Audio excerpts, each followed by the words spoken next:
Hello and welcome to the In Publishing podcast. Our guest this week is Dominic Carter, Group Chief Commercial Officer at News UK, where he's responsible for all commercial revenues across the News UK portfolio of media brands, including The Times and Sunday Times, The Sun and Wireless Group Radio.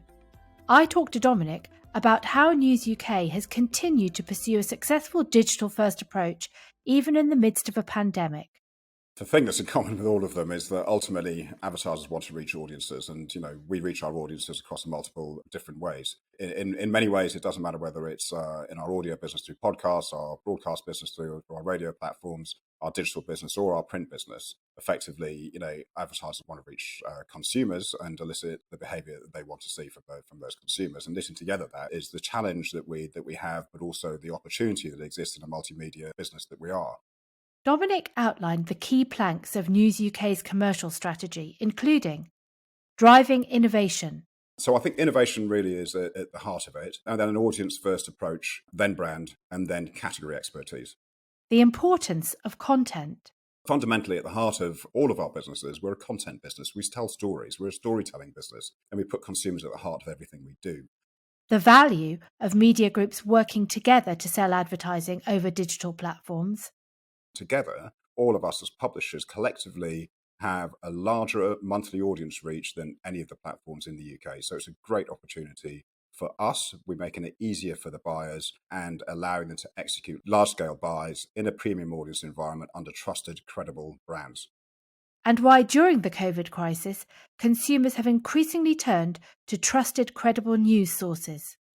What's incredible, though, is that because digital is such an important part of everyone's business today, and you think about it from a media owner perspective, what we saw and many other media owners saw was a significant rise in the consumption of our media, the thirst for information about COVID-19 and its impact on the world that we live in today. All consumers turn to credible, trusted news sources for that information.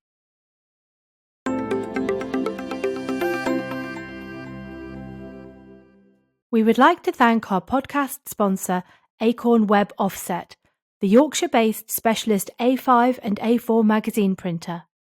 With high-speed web offset and sheet-fed printing, together with in-house saddle stitching, perfect binding and mailing services, Acorn can cope with the most demanding of production turnarounds. Acorn prides itself on its efficiency and low-cost print production. For more information, visit acornweb.co.uk.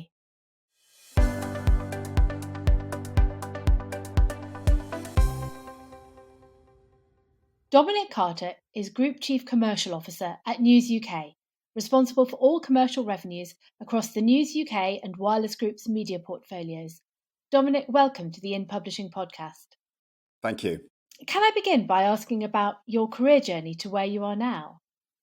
Yeah, I guess it depends how long you've got, because I have been in the industry for some time, probably a long time before many of your listeners were even born into this world. But I started in magazines in the late 90s, in the late 80s, I should correct.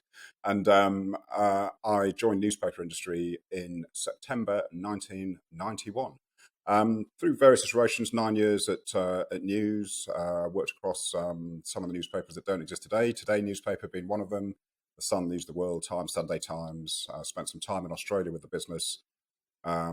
Left the organisation in the late 90s, joined an internet business where I remained for some time before moving on to Trinity Mirror, where I became ad director and subsequently landed back at News in 2006 as trading director on the Times, Sunday Times, and then began my journey of bringing together the commercial functions of News Group newspapers and Times newspapers into one entity, one commercial function. Got promoted to commercial director and then subsequently moved on to be managing director and now group chief commercial officer, including all of our news productions and events businesses, as well as the wireless radio business as well under my remit. So as you've outlined there, you began in newspaper advertising in a very different era before digital was really an important part of the landscape. How has the typical commercial deal evolved over those years, and what, in your view, have been the key turning points along the way? Yes, you're right. If I think of a business we were in back in the early '90s, we were, in many ways, we're in a really exciting time. Although I don't think there's never been an exciting time in the industry, but we're a really exciting time with the Sun newspaper, which actually people won't remember because they probably weren't around in those days. The Mirror Record was our main competitor against the Sun, and it outsold. The combination outsold the Sun newspaper. So we were on a quite an aggressive journey to grow the business and to grow our advertising revenues within it. The first start point of that was I guess during that period in the early '90s there were no contracts. We didn't have any line by line client contracts. Everything was traded on a day by day basis, very very short term. Literally, as an advertiser, you could ring up one day, we'd quote you a price. You could ring up the following day, be a different price. It almost was in the truest form in the early stages of arguably what we refer to as programmatic advertising now. It was demand led and supply led. I.e., if there was little supply, your price went up, and that's the way it worked. And if I think about it today, we're much more constructive in terms of contracts that we do today. They include digital, they include print, they include our radio business where appropriate. And a lot of that has been a cause of the reason why we put together the two commercial functions of News Group newspapers and Times newspapers. And the reason for that was because what we saw on the other side of the fence, if you like, on the agency side, was increased consolidation. And the formation of the holding groups that we see today. And those holding groups really came about, through a combination of bringing together creative and media. Media, I think, took more of a top seat at that table. Scale gave them the ability to negotiate and use that scale to leverage improved pricing. And effectively, we had to meet scale with scale, and bringing together the two businesses of News Group and TNL was an opportunity to do that. So the contracts extend today, I say, across all of our media. They're done at an agency level, for the most part. And then there are some individual line-by-line contracts across a business. So from a business that 30 years ago had no contracts to a business today, which is pretty much 90% of its revenue is contracted revenue. And so, as you say, you oversee a portfolio of leading media brands: the Times, the Sunday Times, the Sun, and also the Wireless Radio Group. How do the business models of these titles differ? And as you say, you are often selling across the portfolio. What do they have in common? Well, the thing that's in common with all of them is that ultimately advertisers want to reach audiences, and we reach our audiences across a multiple of different ways. And in many ways it doesn't matter whether it's in our audio business through podcasts, our broadcast business through our radio platforms, our digital business, or our print business. Effectively, advertisers want to reach consumers and elicit the behaviour that they want to see from those consumers, and knitting together that is the challenge that we have, but also the opportunity that exists in a multimedia business that we are. But in terms of the business models that we operate across the Times, the Sunday Times, I think quite clearly we have a subscription model there, which is paid digital subscriptions, and obviously they've recently hit record levels in digital at 337,000. And for the Sun, it's a scale play, and it's a free access digital business. But they both share a digital first approach. But fundamentally, at the heart of all of our businesses, we're a content business. We tell stories. We're a storytelling business, and we put consumers at the heart of everything we do. We go where they want us, and because they trust us, we offer them new products and services. And those products extend, and if you think about the Sun over the years, whether it's Sun Bingo or in the Times now with Times Radio, and increasingly a raft of podcasts. So the common thing is audience, and albeit that the business models of subscriptions versus free digital anyway are fundamentally different. And in our wireless business, clearly we look for registrations. We've got to see how many people are downloading the apps and registering those apps, because first-party data is becoming increasingly important in the way that we will articulate our audience, understand our audience, and been able to offer advertising solutions for our advertising partners. And if you could sum up your commercial strategy for News UK, what would that be? I'd say driving innovation is pretty much at the heart of it. I don't believe that any media owner today in singularity can compete with some of the major platforms. So you've got to drive innovation, and you've got to encourage collaboration. We've done that twice in recent years with Ozone, which is a joint venture that we set up with the Telegraph, the Guardian, and Reach. And we've just had some recent changes to that to accelerate the growth and what we see in Ozone. And that is bringing together an aggregation of all of our audiences across all of our digital platforms to be able to compete at scale with audience segments led with first-party data. It's proven to be incredibly successful. And then recently, during the lockdown, actually, we launched another business joint venture with Bauer Radio. So wireless and Bauer Radio, we launched Octave, which is a digital audio streaming advertising business. So I think innovation really is at the heart of it, and then an audience-first approach, then brand, and then category expertise. I was going to come on to ask about Ozone, but maybe this is a good time to ask if you can explain a little bit more about how that project works. Well, it's called Project Ozone, but in reality, it is a fully fledged business. We all are equal shareholders in the business. Look, if you think about advertisers and you think about the platforms that they buy into, the things that the platforms do really well is to make it easy for people to buy. And I just think about Facebook for a moment, how easy it is to buy advertising on those platforms. And obviously, with logged-in users, immense amounts of first-party data and understanding of the consumer.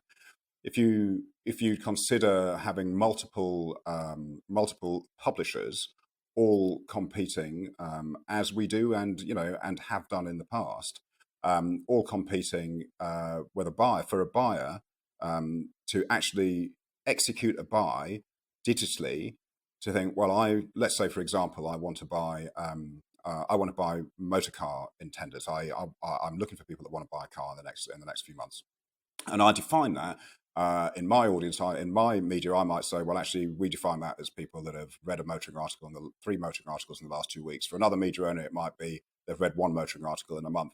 It's quite difficult to build consistency. So by putting all of our audiences together in a first party-led data way, then what it allows a buyer to do is to go to Ozone, to buy any standard IAB format, display format, at scale, with consistency across audience segments, and therefore allows us to compete, with the platforms. And together, all of us as publishers collectively have a larger monthly audience reach than any of the platforms in the UK. So it's a great opportunity for us. We're making it easier for the buyers, and allowing them to execute large-scale buys in a premium audience environment under trusted, credible brands.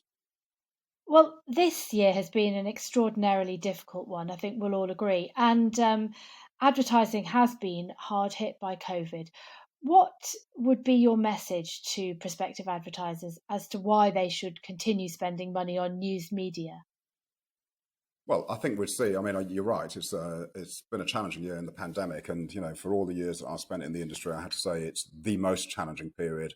And I can compare it to the financial crisis that we had in 2008, to the dot-com bubble bursting in late 90s stroke early noughties. But actually, there is no comparison, to any of those times ever in the last 3 decades that I've been in the industry, to what we're seeing now. But what is also quite clear, and this is the advent and the importance of digital, because digital is such an important part of everyone's business today. And you think about it from a media owner perspective, what we saw and many other media owners saw was a significant rise in the consumption of our media, the thirst for information about COVID-19 and its impact on the world that we live in today. All consumers turn to credible, trusted news sources for that information. And what was also clear during that period was that advertising, for all intents and purposes, disappeared for about 2 months from the market, which meant advertisers missed out potentially on an opportunity to tap into the consumer at that time. Now, we look back in time and maybe in time we'll find that may have been the right thing to do. But for sure, I think advertisers should take the opportunity, to ensure that their adverts are seen in the appropriate, credible, trusted media environments that are publishing brands that we and others have in the industry today. And I think it's very, very important for advertisers that want to see themselves successfully thriving post-pandemic that they continue to communicate, to their audiences in the best way they possibly can. Being absent from the market will definitely hold your growth back, when this pandemic is over. And looking beyond COVID, which might be hard to do still at the moment, what do you see as the main challenges news media faces in terms of commercial strategy?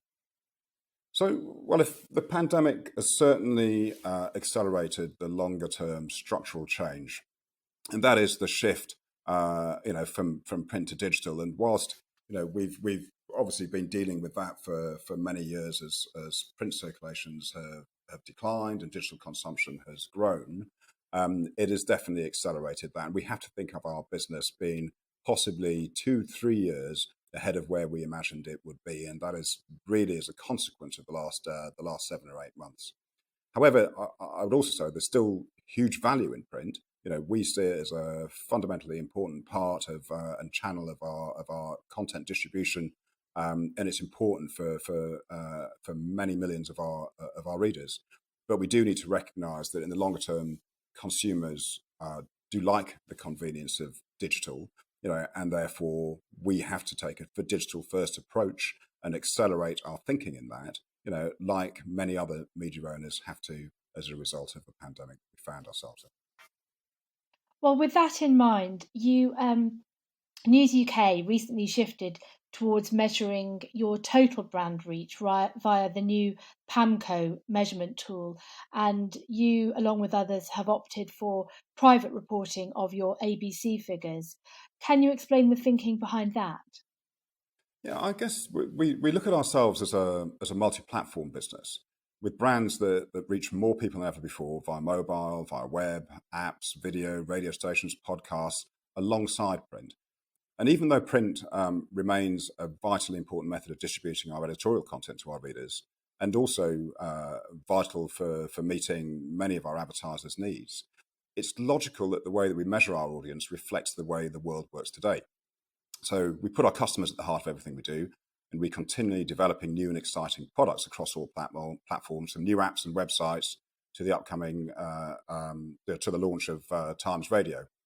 I guess what we need to have is a renewed focus on the total audience reach across many of our distribution platforms that enables the news sector, the media agencies and advertising parts to understand the true value of news brands and the power of advertising with a trusted context.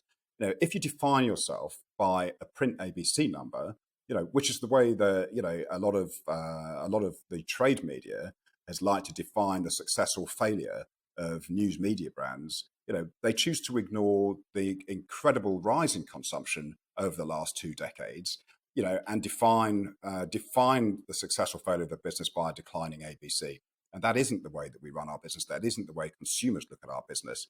Consumers look at the Times brand or the Sun brand, in all forms, and consume it in the way in which they choose to consume it. And it's important that we meet that and measure that criteria and articulate that for advertisers, rather than being defined by a declining print newspaper sale. News UK recently won the award for Best Consumer Digital Publishing Company at the AOP Digital Awards, and I think that they cited the fact that your brands have done particularly well despite the pandemic. What were the key planks of your winning entry? God, what would I say? Firstly, I guess as a 24/7 media business that is incredibly digital, we managed the acute process of lockdown without ever missing a print or a digital edition, or ever going off air, for that matter, on our radio business, or either nationally in the UK or in Ireland, which I think is a massive feat. And secondly, our mission of digital transformation has been dramatically accelerated. If you think about the growth of our audience, News UK's daily digital audience has grown 70% year on year to 9.7 million. The Sun's audience grew by 45%, and the Times and Sunday Times monthly digital audience grew by 180%. That combined with some of the aspects that I've talked about earlier about product innovation, putting the consumer at the heart of what we did, and making sure that we continue to do the hugely important job of keeping the nation informed and entertained through all these difficult times, I think were all the contributing factors to winning the award. What I'd finally say is also that having an amazing team around you with incredibly smart thinkers that put the consumer and the understanding of the consumer at the heart of what we do allows us to articulate our business much clearer than possibly others, and hence the reason why we received the wonderful accolade as Digital Consumer Publisher of the Year. Well, the digital giants, the big platforms, currently take a large proportion of digital ad spend. How, in your view, can publishers take a larger slice of the pie? And are you optimistic that that is possible? Yeah, definitely optimistic. We're not, of course, we compete. Everyone competes for the share of the advertiser wallet. And we touched on Ozone earlier on and talked in some detail about that. But Ozone offers scale that can challenge the platforms, and we've seen a fourfold growth in revenues over the last 12 months on Ozone. So in terms of ambition, yes, we absolutely believe that we can take and will continue to take a larger slice of the pie. And the investment that we've recently announced in Ozone to triple the headcount and make it the News UK Centre of Excellence for Programmatic, I think is fundamentally important in our ability to do that. The other thing that we have, is the relationship that we have with our consumers. As you know, people do buy brands. If I choose to be a Times reader, I'm a Times reader. If I choose to be a Sun reader, I'm a Sun reader or a Mail reader, etc. But I think the two ways to tackle the increasing dominance of the platforms is to collaborate, which is what we've done with Ozone, and to truly drive engagement from your audience and better understanding of your audience through insight and data. And where you have that relationship, actually, that exchange is valued by the consumer, and they don't mind giving you information that enables you to create products, that meet their needs. And if you can do that, then I think you have a great opportunity to continue to grow revenues around the context and scale of audience that we have, with the valuable relationships and trusted relationships we have with our consumers. News UK recently launched Studio Pi, an independent photography and illustration agency that champions underrepresented talent in the creative industry. It's been another important theme of this year. How important do you feel it is that the media industry increases diversity? Well, there are a number of different reasons, and I think we can talk about the pandemic this year having such a huge impact on the media industry, but so did the murder of George Floyd have a huge impact in society around the world, and has caused not just our industry but many other industries to look at their position with regards to ethnicity and with regards to diversity more generally. We launched Studio Pi because we believe that the media industry and the creative industries should encourage more talent to come through from diverse backgrounds. If I think about from this organisation, this was Studio Pi was one element of a number of things that we've done. And what was hugely important was that we launched a diversity board here, and launched a strategy and policy in the business in our approach to both gender balance throughout the organisation and increased numbers of our ethnic population within the company. This is both right for us as an organisation to do, to ensure that we widen the talent pool, both from an ethnicity and from social backgrounds, because we know that for the most part, the media industry, certainly in journalism, is made up of middle class Caucasians, and the reality is that only gives one perspective. It is right that media companies that want to reflect society should both should reflect the society in the newsrooms as well, and therefore we see that as being right for the business, but also being right for the business in the long term, because it's good business. Because ultimately, if you can't reflect the society and you don't understand people's perspectives, then I'm not sure you will be part of the society in the future. So it's important that we do it for our people, and it's important that we do it for the business. That's a very valuable insight. It really has been a year of innovations for you, because in June you launched Times Radio, which in a way is a sort of meeting point for the News UK side of the business and the wireless group radio side of the business. What's the commercial opportunity there, and how has it changed the conversations you have with clients?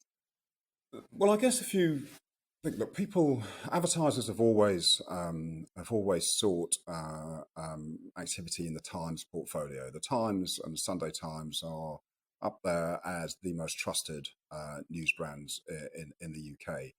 It felt natural, as we said, if you put the consumer first, then it feels natural that we should extend the Times business into the Times brand footprint.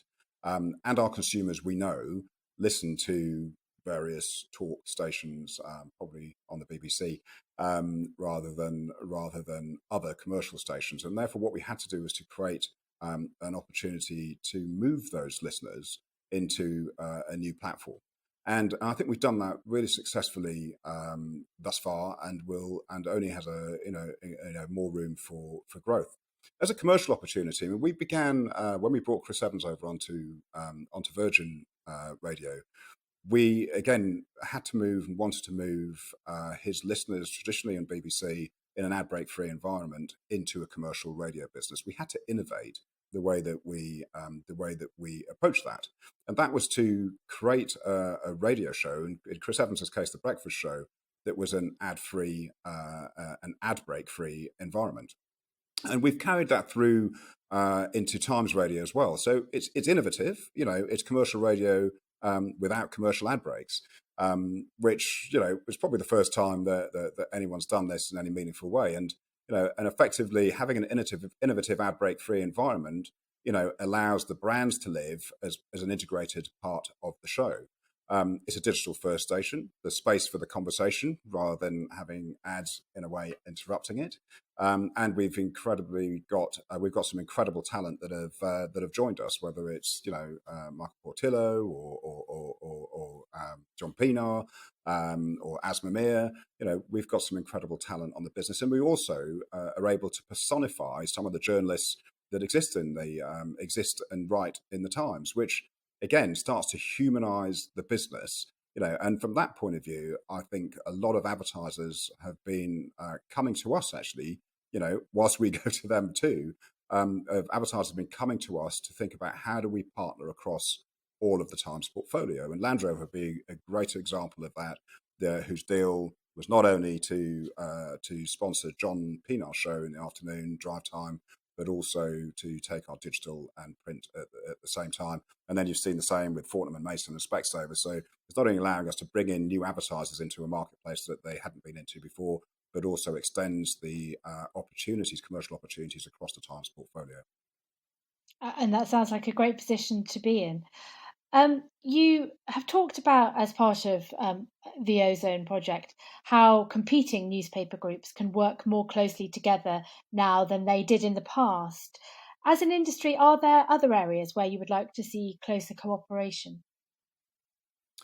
Yeah, look, we're saying on one level, Ozone is one aspect of it from a publishing side of the business where we've seen that collaboration, and I think that's only set to continue and grow. And then on our radio side of the business, the joint venture that we've done with Bauer as well, that we see collaboration. I think it's important that we do that, where we can, if it's appropriate. For the businesses involved, and I think we'll continue to see that, and I think we'll see, possibly see more consolidation in the industry as well. I think when it comes to the biggest thing for me is always when it comes to research.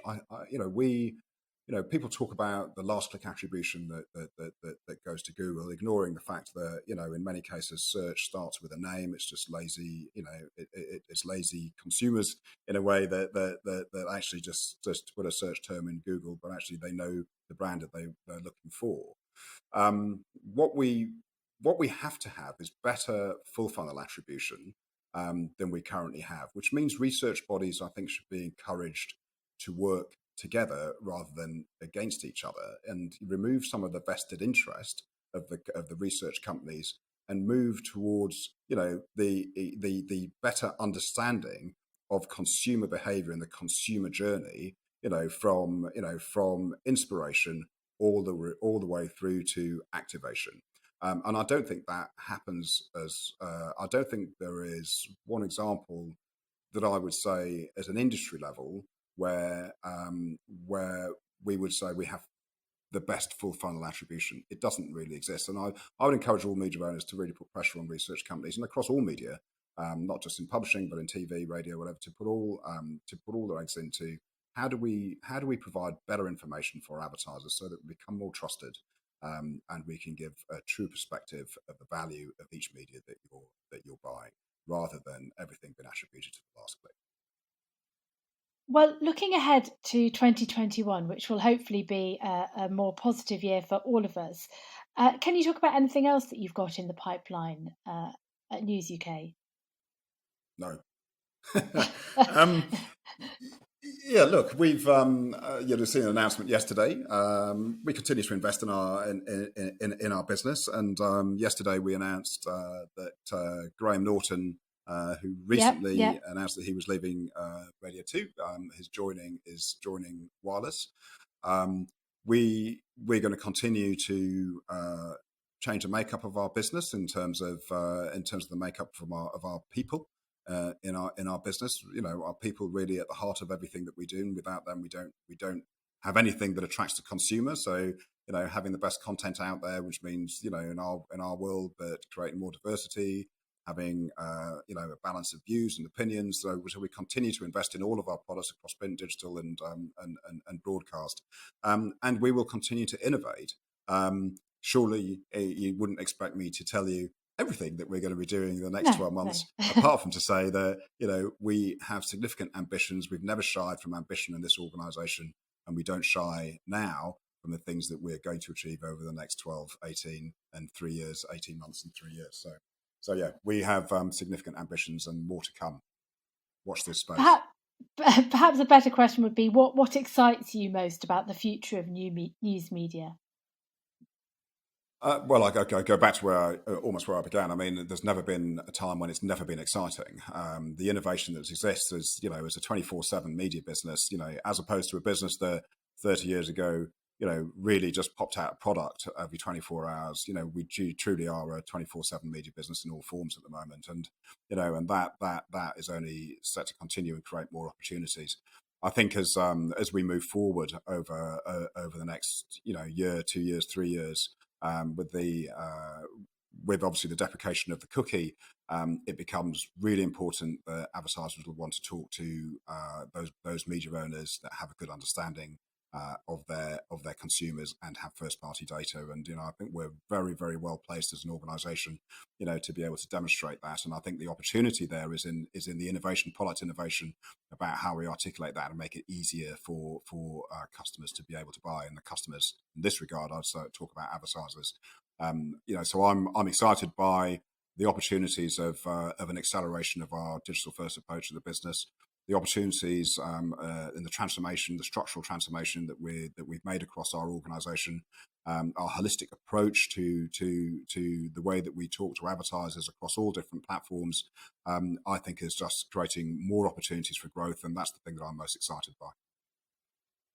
And finally, a question that we ask all of our interviewees: outside of work, what do you do to relax?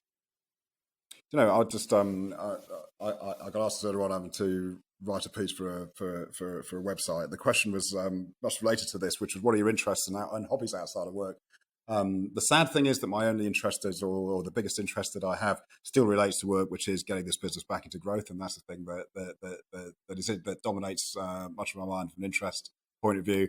But outside of work, I mean, I think the hobbies I have, I've got three kids, although they deny that they're kids. One of them's 18, one of them's nearly 15, and the other one's 13. So they're possibly the best and the worst ages. But they provide good conversation, which increasingly becomes good argumentation. But that's also part of good family life. And so enjoying, I think the family is amazing. My wife and 3 kids and my black Labrador. But outside of that, I love motorbikes. I guess I like the solitude of my head in a helmet, and just being able to distract myself from everything that I do. Playing golf, I'm a golf bore, and also doing track days on my motorbike. So the thrill and energy of speed. So I find my relaxation doing all of those things and walking with the family. It sounds like you're very busy outside of work. Dominic Carter, thank you very much for being our guest on the In Publishing podcast. Thank you.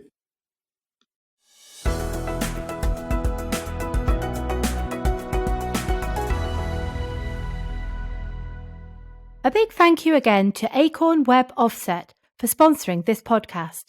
If you're looking for a new magazine printer, then check out their website at acornweb.co.uk or contact Matt Carey on 07714 299 105 or by email at matthew.carey@acornweb.co.uk.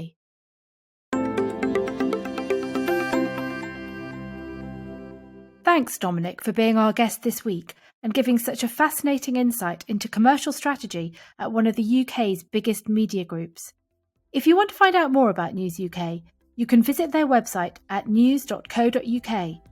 Don't forget to subscribe to us wherever you get your podcasts, and please join me next week on the In Publishing podcast.